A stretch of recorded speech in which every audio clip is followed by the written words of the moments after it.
Assalamualaikum warahmatullahi wabarakatuh. Kami yang beranggotakan saya Nadia Presisari Santi, kemudian Bilma Arum Nur Cahya, ada Nadia Kusuma Putri, ada Septian Wahyu Wibowo, dan Nur Bekti Ajihawatri. Di sini kami akan mereview PT 2 Kelinci untuk memenuhi tugas bisnis pengantar.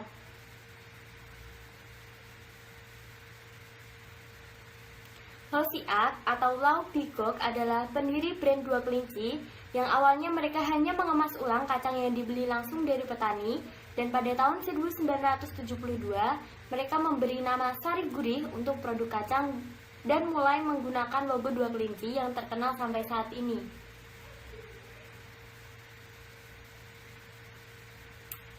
PT 2 Kelinci terdaftar sebagai perusahaan pada tanggal 15 Juli di Pati, Jawa Tengah oleh Bapak Ali Arifin dan Bapak Hadi Sutiono pada tahun 1985.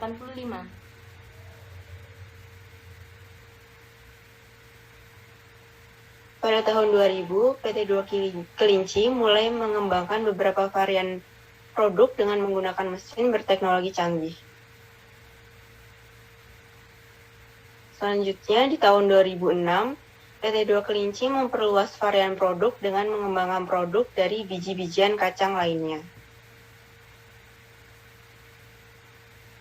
Tahun 2007, dalam rangka pengembangan visi makanan dan minuman, PT 2 Kelinci mulai menerapkan standar kualitas internasional keamanan dengan standar halal untuk semua produk.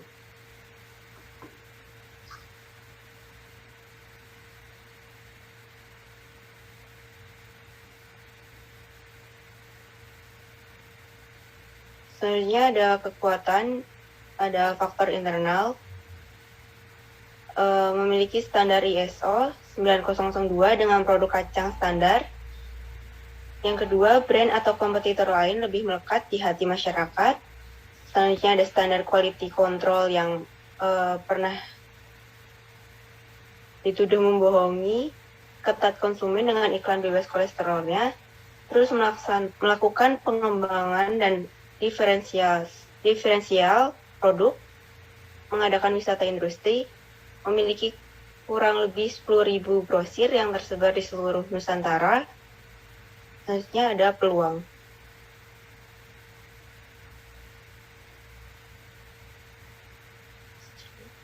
Selanjutnya ada kelemahan atau weakness. Faktor eksternal menggandeng klub sepak bola dan kompetitor yang asal Spanyol Real Madrid bergerak di bidang yang sama dengan PT 2 Kelinci. Mengundang ribuan grosir bahan baku menjadi minim dan langka sewaktu-waktu dalam acara wisata industri. Selanjutnya, pengembangan produk selain pemasok bahan baku pindah kacang ke PT yang bergerak di bidang yang sama. Lalu ada SDM yang profesional, menggali informasi kepada konsumen, dan bekerja sama dengan PT Garuda Indonesia untuk menyediakan makanan ringan selama perjalanan. Selanjutnya ada identifikasi faktor internal kekuatan. Yang pertama, PT 2 Kelinci memiliki standar ISO 9002 dan standar HACCP. Yang kedua, standar quality control yang ketat. Selanjutnya, terus melakukan pengembangan dan diferensiasi produk. Yang selanjutnya, mengadakan wisata industri. Yang terakhir, memiliki kurang lebih 10.000 grosir yang tersebar di seluruh Nusantara.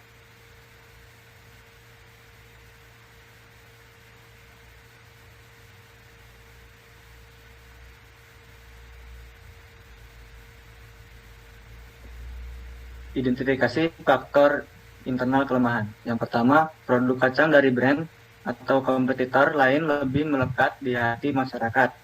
Produk kacang Garuda lebih dikenal oleh masyarakat karena selain lebih dulu dipasarkan, harganya pun juga terjangkau. Yang kedua, pernah dituduh membohongi konsumen dengan iklan bebas kolesterolnya. PT 2 Kelinci pernah mengiklankan produknya dengan tagline bebas kolesterol. Identifikasi faktor eksternal. Yang pertama, PT 2 Kelinci menggandengkan klub sepak bola asal Spanyol Real Madrid sejak tahun 2011 guna mengembangkan bisnis pemasarannya ke pasar internasional. Kelinci menggandeng klub sepak bola asal Spanyol Real Madrid sejak 2011. Yang kedua, mengundang ribuan grosir dalam acara wisata industri yang diadakan PT Dua Kelinci. Dengan cara ini dapat membuat peluang pemasaran PT Dua Kelinci lebih luas di konsumen. Yang ketiga, mengembangkan produk selain kacang. Agar tetap eksis, PT Dua Kelinci juga harus melihat bahwa pasar kacang juga harus dikritisi.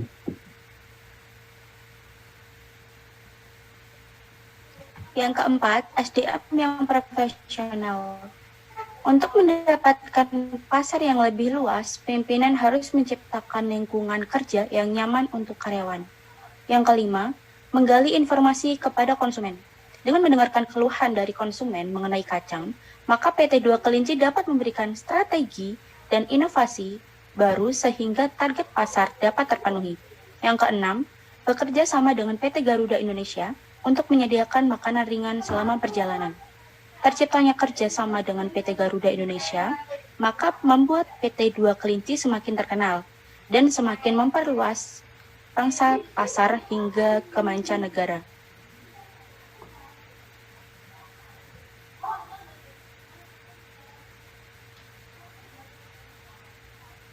Identifikasi faktor eksternal ancaman. Yang pertama, adanya kompetitor yang bergerak di bidang yang sama dengan PT Dua Kelinci. Bulan Juni 2007, PT Dua Kelinci dan PT Garuda Food merebutkan nama Katom sebagai merek produk kacang atom yang diproduksi kedua perusahaan itu. Garuda Food merasa didahului Kelinci untuk mendaftarkan merek itu ke Direktorat Jenderal Hak Atas Kekayaan Intelektual atau Ditjen Haki, menggugat Dua Kelinci di Pengadilan Niaga Semarang. Yang kedua, bahan baku menjadi minim dan langka sewaktu-waktu. Minimnya bahan baku harus menjadi hal yang harus diperhatikan, sebab apabila bahan baku yang dibutuhkan tidak dapat mencukupi produksi, maka dapat menurunkan produksi. Yang ketiga, pemasok bahan baku pindah ke PT yang bergerak di bidang yang sama. Hal ini menjadi ancaman bagi PT Dua Kelinci apabila kepuasan supplier tidak terpenuhi. Supplier yang merasa dirugikan atau mendapatkan harga lebih tinggi dari perusahaan lain rawan untuk berpindah.